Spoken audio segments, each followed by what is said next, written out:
Hello everyone, this is Scarzig, and welcome back to another episode of Duelyst. Today, we're going to be playing some Abyssian. Now, I'm pretty sure I said this the last time, Abyssian's my least played faction, and I realized that I was way overdue to post another one. So, here we have Headhunter Swarm, my Lilith deck. It's got 3 Darkfire Sacrifice, 3 Araki Headhunter, of course. Now, this minion, for those of you who don't know, because you probably haven't seen it a lot, whenever you summon a minion with Opening Gambit from your action bar, this minion gets +2 attacks. The Opening Gambit doesn't have to trigger necessarily. You just have when you summon a minion with Opening Gambit, so that makes it a bit easier to get the buff. But we've got 3 Blood Sirens, give a nearby enemy -2 attack this turn. This does affect the general. This allows us to get some more favorable trades and keep the body around, like Araki Headhunter, can trade into things and last a bit longer. We get to preserve charges on our artifact with this. Again, hitting the general is really nice because you can preserve your swarm the turn, still get like some chip damage in, maybe go for like a full surround type of thing. We've got 2 Cryptographers in the deck to help with getting Wraithlings on the board, and it's an Opening Gambit, so that's always nice. You could probably play with this mixture a little bit, maybe take out a Blood Siren, put in a 3rd Cryptographer. I've got 3 Primus Fist as well, because if you use Primus Fist to buff Araki Headhunter, you get +4 attack, and so that's really cool. And that's just a nice interaction. We've got 3 Ooze as well, very nice early game creature. 2 Demonic Lures, of course. 3 Spectral Blades, so we want to have a very strong early game. This is definitely a tempo deck. We've got 2 Blaze Hounds in the deck, just for another strong body, and card draw, 2 Deathfire Crescendos. Because we like to have a lot of minions on the board, we're getting Wraithlings. The Cryptographer helps with this a lot. The thing about Deathfire Crescendo is that everybody thinks of it as a big finisher, but you can actually play this for tempo sometimes, where you have an Araki Headhunter that is continuously getting buffed by your Opening Gambits, but then you just have it getting even more stats if your opponent's trying to take out your Wraithlings and things like that. So all in all, pretty good. We've got 2 Horror Bursters in the deck. Now this is pretty interesting because at first I was a bit worried putting the Horror Bursters in, because what if your Araki Headhunter is huge and then it gets transformed into a horror? So that's a little bit of anti-synergy that I was a bit worried about. But this scenario doesn't come up too often, and I'll tell you why. Because Araki Headhunter, you want to play it early, and then you start stacking your Opening Gambits on top of it. So if you start to get these things like mid-late game, they become sort of a dead card because they're supposed to scale up. So it's going to be a scenario where it doesn't get buffed at all, so you don't mind if it gets transformed. It'll just become another body on the board that you can change in for swarm shenanigans. And if it does get buffed up super big, because it only has 3 HP, it's only going to get like 1 really big swing off onto the general or something, and then it's just waiting around with 1 HP, right? So you don't feel so bad about it becoming a 6/6 when it's about to die anyway. So the Horror Burster I've found isn't too big a deal if it transforms something you really don't want it to. Every once in a while I'll have a Dancing Blades on the board, but even then, because this thing gets damage, it does its thing when it comes into play. It's not too bad if, your 4/1 dies and just gives this thing +2. And, if your opponent doesn't have an answer to the Horror Burster, then you get to play around as you wish, attack with the Dancing Blades first, so that if it does be the one that gets transformed, then it just gets healed a little bit. It gets +2 and then healed back to full, essentially. And Horror Burster, again, is going to combine with Ritual Banishing, perhaps, with Darkfire Sacrifice, mostly. And, or if you already have a swarm built up, you can just play the Horror Burster in front of you, and it just pressures your opponent so much, because they need to deal with the swarm before the Horror Burster, that kind of stuff. So I've been having pretty good time with this card. The only issue, of course, is playing it into an empty board, But Horror Burster, more often than not, you'll at the very least, be able to use your Bloodborne spell and have 2 Wraithlings that maybe spawn in a defensive way. We've got Void Steel in the deck. Now, this is something that doesn't happen too often with the deck lists that I make. This is like a weird flex spot where I wasn't quite sure what to put in, because this could easily be a Soul Grimoire, which was something that I thought about. This could be another Blaze Hound, another Horror Burster if you wanted, maybe a second copy of Rite of the Undervault. But actually, let me get the rest of the deck out of the way. We've got Rite of the Undervault, a Zen'Rui, and 3 Spectral Revenants, of course, because these things are ridiculous.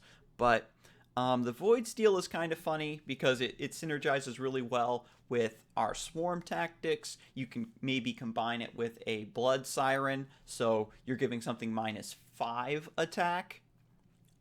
And then all of a sudden, a really big threat suddenly isn't that bad, and you're buffing your things in an AoE. Furthermore, Void Steel has a little bit more synergy with Zen'Rui. And because this is a tempo deck, I want to make sure I'm, taking my opponent's Shadow Sister Kalino or Lantern Fox. Like those minions that are kind of difficult for this deck to deal with, but are just super good in general, right? Zen'Rui takes care of that. And then with things like Blood Siren in the deck, we have access to a lot more targets. Zen'Rui is great with Darkfire Sacrifice because we can bring it out a lot earlier than our opponent would normally expect. And it has an opening gambit, so it synergizes with the Rocky Headhunter. So I think that the Zen'Rui is actually a really strong inclusion for this deck, but haven't gotten really any memes with it. So maybe we'll get some of those on camera. Lionar versus Abyssian. Okay, so to go right out of the way here, we're going to probably throw the Void Steel and a Spectral Blade. Okay, this is interesting. So we could potentially play Ooze turn 1 on the mana tile and then equip the Spectral Blade. The problem is he could do Azurite Line onto mana and then swing down and Holy Immolate, and that one-shots the Ooze and then takes a charge off the Spectral Blade. That might discourage him from attacking my face with the Azurite Line for a turn, and maybe I can just one-shot it. Alternate plays might be Ooze on the mana and then just play the Cryptographer. Next turn, that would allow me to use the the Shadow Spawn into Spectral Blade if I can't ramp. So I wonder which one is correct. Because I think the Ooze is enough of a deterrent for the Azurite Lion regardless, right? So maybe the Cryptographer is correct. Because more often than not, I think I want to play my Bloodborne spell next turn. But then, next turn, I can just play Cryptographer and Shadow Spawn in the same turn. Yeah, I think we want to go Spectral Blade here. Probably really important to get this equipped while we kind of have the time for it. Because Lionar has big minions, and I'm thinking that Spectral Blade in any other scenario isn't going to cut it, right? Because like if he drops Silverguard Knight, I want to make sure I have the Spectral Blade already equipped. Having this threat of extra damage might affect the way he positions these minions. And right now he stepped forward 2 with the General so that the Ooze doesn't one-shot the Azurite Lion. So if he's focusing on keeping the Ooze locked up, then I can now... Okay, see, so he played the Silverguard. And where did that drop the Shadow Creep underneath the Silverguard? So that's a bit unfortunate for me. Yeah, so he played that really well. I wasn't thinking about the punish with the Silverguard Knight to just one-shot the Ooze and then to leave the Azurite Lion in the same spot. Had I put the Cryptographer down, then I would just be able to trade it in here. Or rather, probably I would hit with my General and then have the Cryptographer. So really well played by him. definitely I think that using Cryptographer over Spectral Blade because of this punish was a better line of play. So I think that I'm just going to do this. This is bad for me because he can double ramp. We'll see what he comes up with.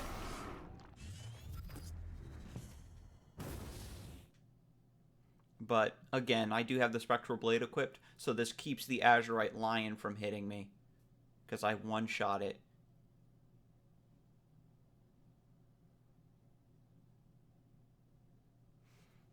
Right of the Undervault, thinking about maybe keeping this because I only have one copy in the deck, but if I just play the Blazehound and I have a couple really good value plays, then I could probably get away with not replace with replacing that, I mean to say. I think that might be the case because Dancing Blades most likely is going to be my on-curve play next turn. And then after that, Blazehound and some such. We'll see how it goes. So I think in the long run I end up keeping Right of the Undervault simply because the plays I'm about to make it won't matter whether or not I have it in my hand. So it's better to just keep it and then refill my hand completely. Yeah, so he's deciding just to get some burst damage in. And again, I heal 2. So that's just a neutral trade. Dancing Blades, really good answer to Deal Toss, but the Tombstone, definitely an issue. So I think we kind of want to replace Primus Fist. But I guess we'll just draw first, because that seems to be the play. Ooze. Okay. Interesting. Now, I think I do want to slap down the Ooze here, because we don't want to have it on board once the Tombstone drops, because that has the potential to just lock the Ooze up. Definitely a misplay there. I should have moved before I Shadow Spawned, because there's a chance the Wraithling would have body blocked my movement here, because I want to get that hit in. Okay, Deathfire Crescendo. That's what I want to see, because look, I have a lot of bodies on the board. There is a chance my opponent is running Tempest, of course. And I mean, that's always an issue with Swarm, which is why this deck has, like, a backup plan. The Deathfire Crescendo is just kind of there for flavor, on the off chance I'm able to take advantage of it. Pretty good Tombstone spawn. And I can't hit it with Dancing Blades. That's a godlike Tombstone spawn.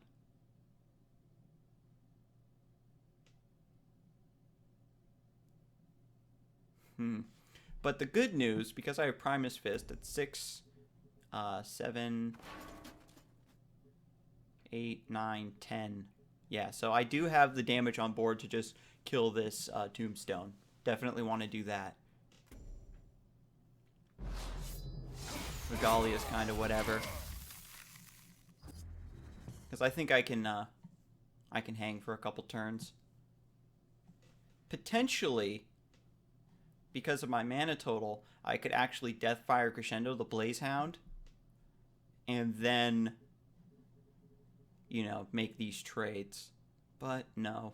I would just get 1 proc off the Tombstone, and that's not enough. If this was like a 110, and it was actually trading into the stuff, then it would probably be worth it to get all that damage. You know what I mean? Put it on this Wraithling, then get a bunch of trades onto the Tombstone. So I think we just do this for now. Where do I want to place the Primus Fist, though? It needs to be nearby the Blazehound. But that just sets me up for a crazy Holy Immolation. So I think I put it all the way over here. And just kind of conga line my dudes.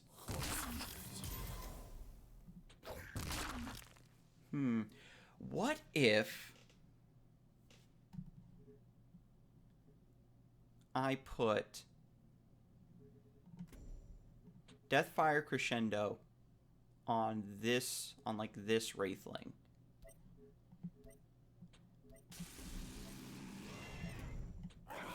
Because then I hit, and I hit, and then I hit. And then I hit. And then I hit. Oh, that's actually really smart. Good job, Adam's brain. And so now, if he tries to Holy Immolate down here to clear out my business I got going on, or he might need to Holy Immolate to take out this Wraithling. So yeah, Deathfire Crescendo. I guess I was able to get enough bodies cashed in that turn for it to matter. Just 3 overall. That's really strong. And if he had roared that Tombstone or something, or buffed it in any way, oh my god, then the Cryptographer would have gotten traded in, this Wraithling would have gotten traded in, potentially the Blazehound, then this Wraithling would have probably one-shot him now that I think about it. But he's got a full hand. You animal! He must have healing. Okay. Healing Mystic into Holy Immolation. And so, I am rewarded by putting the Primus Fist all the way over here. Looking at this board, I should have put the Primus Fist here. Because I figured, of course, he'd want to Holy Immolate my face. But you see what I'm talking about? The Right of the Undervault, because all my other plays have just, like, come together for me and been on curve, I'm just able to hold this until it's my last card. So, first things first, we back off. Play the Dancing Blades. And I kind of want the Shadow Spawn to protect me. And since I'm going on 8 mana next turn, I could potentially Right of the Undervault into a Demonic Lore if I need one. So I'm going to replace it. Yeah, I like this a little bit better. That way, if he throws a Saberspine Tiger at me, I can heal off of it.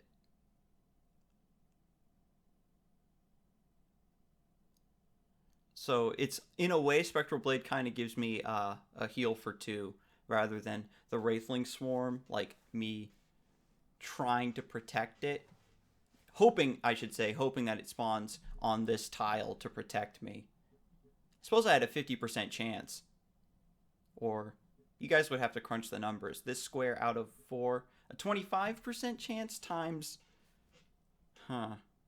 maybe slightly higher than 50% to get a Wraithling on, god, probably just straight 50-50, because there's 4 open squares, I get 2 Wraithlings, so it's a 50-50 that it would be on this square. Just because one Wraithling is spawned in one other square before it chooses another square, maybe probably doesn't affect the probability at all.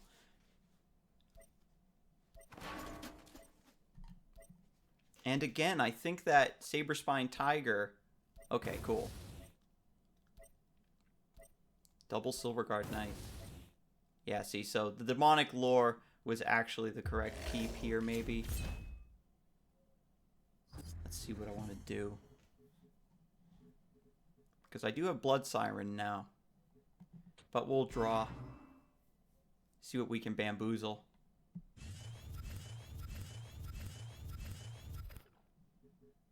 Void Steel, that's pretty hilarious. We'll chuck a Horror Burster. We get the Darkfire Sacrifice.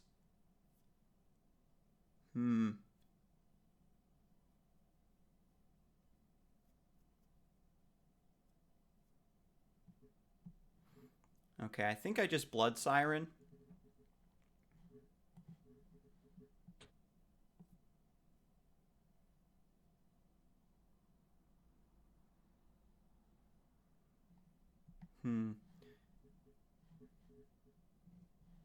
I think I do. I think I just Blood Siren here to take out this big boy.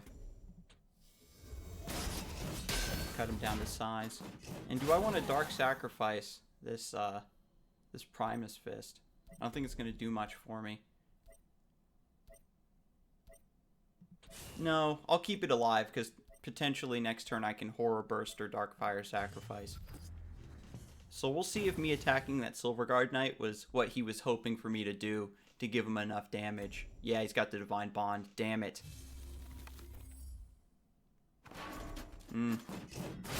Unfortunate.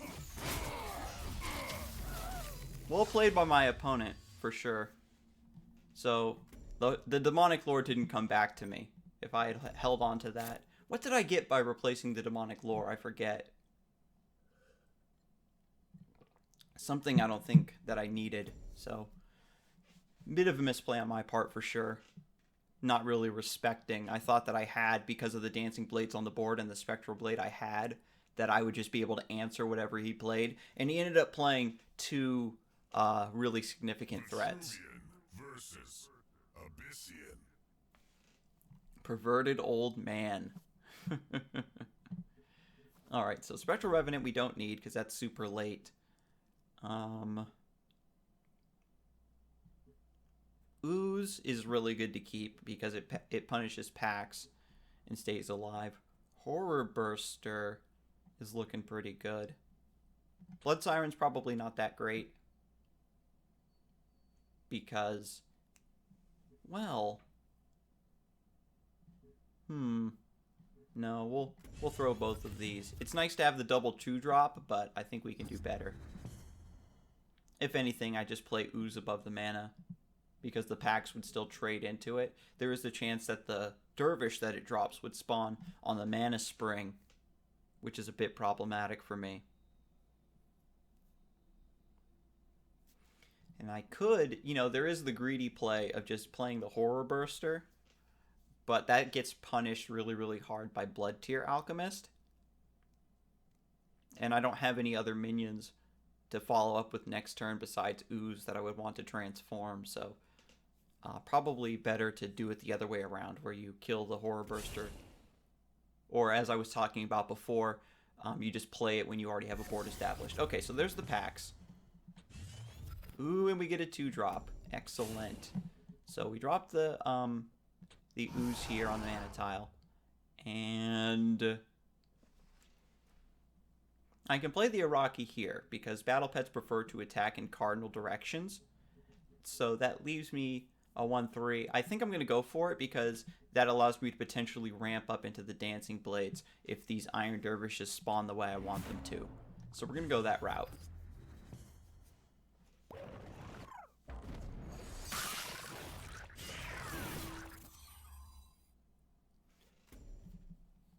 Oh man, you're just going to back off? That's cool. That's really cool. I dig that. Sand Trap? Psychic Conduit, you monster! Wow. That's rude, to say the very least. So, we want to kill this one on the bottom, so we can't walk it onto this mana. And then we play Cryptographer and Shadow Spawn. Those spawns are pretty good. And Ooze with the correct play there, getting that 1 damage in as its final revenge. That is Psychic Conduit. Perverted old man, you scallywag. I can't even be mad, because using Psychic Conduit to take a 1-3 to finish off your opponent's 3-1 is probably, like, just worth it. And he's got the Wildfire Onk. This guy is going in right now. Now, I could just step down and then play the Dancing Blades here to get some free value. But I think it's better for me to just take this 2 damage and play the Dancing Blades here, because it can reach him no matter where he runs to. I think that sets me up for a much better turn. The real question, I suppose, is how do I feel about this Demonic Lore? I'm going to hold it because of a Mara Healer. But Horror Burster, that is the question. The dream would be me being able to Dancing Blades and Shadow Spawn this turn, but Horror Burster. I think I'm gonna go for it. Cause next turn maybe I can write. I don't know. But I think that this is the correct play. Because this gives me really good positioning. I get to save these mana tiles for myself, and I'm out of, blast. Cool. Spectral Blade. Now, his best bet is probably to stand here in Psionic Strike to get 4 damage in on the Dancing Blades. Okay, so he actually gets to one-shot the Dancing Blades with the Sand Sister. Fortunately, I have a Spectral Blade. Okay, so things are looking up. All right, so check this out, babes. We are going to play this Shadow Spawn. Now, the reason I'm playing it... Mother... You know what? That's cool. That's cool. I was going to step here so I could be a little bit closer. I wanted to play the Wraithling Swarm before I moved, because the Wraithlings would have a slightly higher chance of spawning in safety. So what we're going to do is Spectral Blade, and then hit. And I think what we do is actually play the Horror Burster behind or in front. Because here... I think we play it in front. Not that it really matters. This way, if he wants to hit me with that Wildfire Onk, then I get a 6/6. He has to finish off both of these Wraithlings first. And if he does that, I have access to Shadow Spawn next turn. So we'll see how this goes. You want this value? What you got? Ephemeral Shroud. Damn, he's got the answer.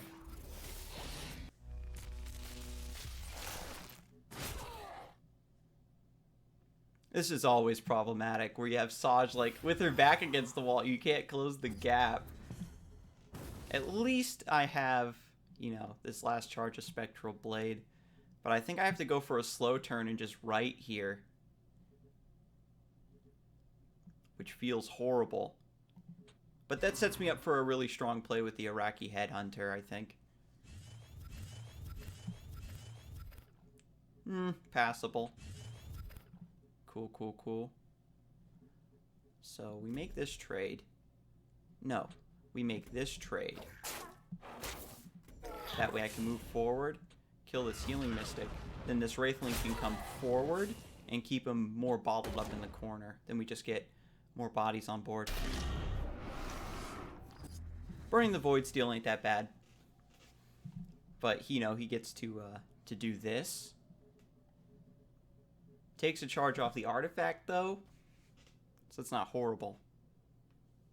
Again, I think once you get Artifact Saj in the corner, it's just a matter of time, where you can just grind her out. Especially with this board setup I got. I can Iraqi Headhunter into Dancing Blades.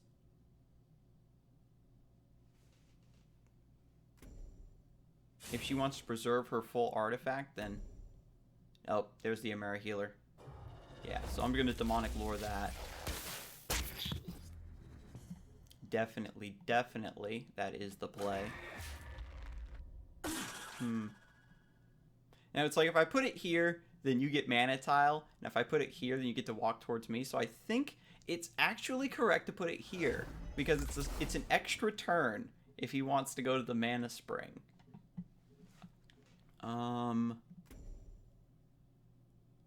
And so, in this instance, I think what I do is just play an Iraqi Headhunter just to keep her boxed in and then get a hit in. Because now she has to Psionic Strike if she wants to kill a 1/3 body, and there's no place to summon like a Falcius or something for her to get an easy way to kill the body. And then... You know what I mean? If she kills the Wraithling, summons something here, I can potentially back off and then hit it with Dancing Blades. The Rocky Headhunter gets a buff from that. Lightbender, that's actually not that bad. Because this was mostly there to block. You see, like, late in the game, where a Rocky Headhunter's not really going to get a lot of value. And I can just kill that with Spectral Revenant, I think.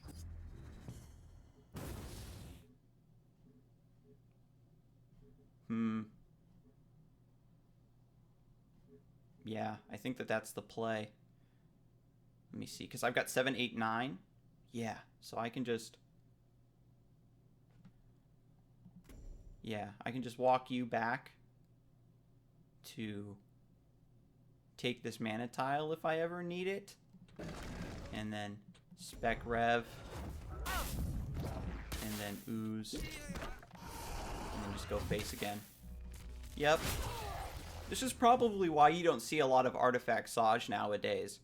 Because of situations like this. Because Saj is really, really good at answering single target threats. And sometimes you can get some crazy stuff going with Wildfire Ankh plus Spine Cleaver. But if you don't get a really solid tempo going with like packs and stuff, then your opponent slowly backs you into the corner. Because with Saj you want to play defensively, because you want to preserve your artifacts, and because you want to get to the late game. Ooh. So let's see here.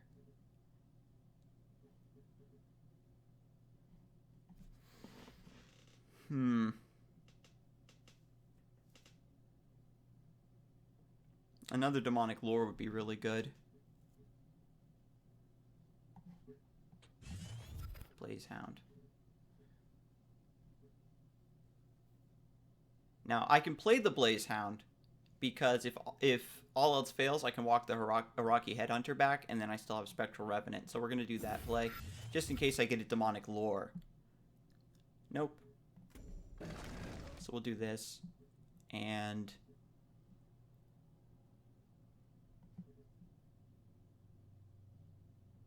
yeah, Spectral Revenant. Really unfortunate that, I still lose that.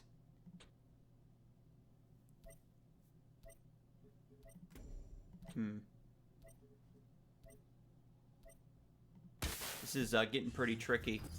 Because every once in a while this happens too, where like the Amera healers are too strong.